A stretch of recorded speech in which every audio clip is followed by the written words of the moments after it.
in my mind, I've always felt, and especially what we're going through now, it's going to end.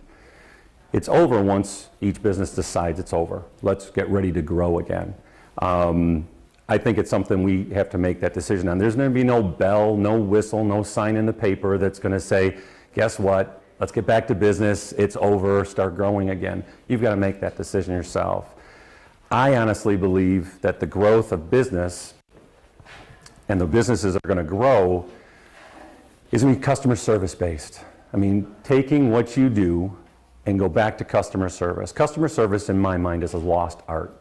I think a lot of businesses don't realize that customer service is part of their product.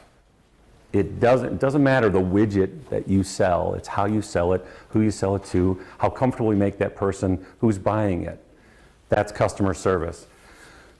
The best example I can give to kind of, it's almost like a mind experiment. If you go out to a restaurant, you and your husband and you or your wife go out to this restaurant and going out for a nice meal, and this place has great food, but the service, not so great. You know, you got to flag the guy down a couple of times to get the drink, an extra drink, or to get the rolls and so forth. And 2 hours after, you know, when you're leaving, it wasn't that great of a time. You don't even really remember how great the food was, but it wasn't that great of a time. Change the scenario. You go to a restaurant, the food's okay. Your server's just been fantastic. She's funny. She makes sure you're taken care of. She makes you feel special. She made your evening special. Now, you look at those two restaurants. Which one would you go back to? Most people say the service. So what's the product of a restaurant? Food? It's service. It's a combination of both, but should the owner of the restaurant spend more time on picking out the chef and not so much time picking out the waitstaff? Or should they spend as much time on both? Myself, customer service is everything. Customer service is what separates. It's what separates everyone, and how you can separate it.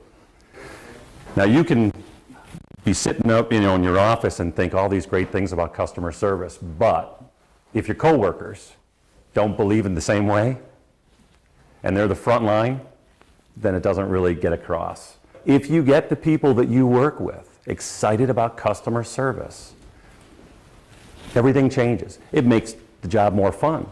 Even on those days, when you're just like trying to pull your hair, those customer service is important.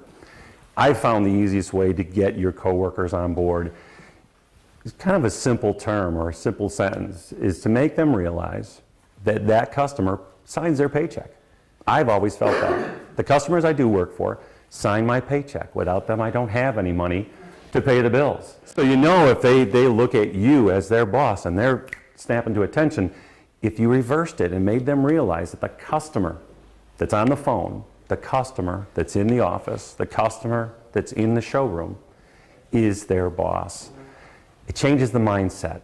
They look at things differently. And I've always thought it was funny as people would say, boy, it's got to be great to be your own boss and not have to work for a boss.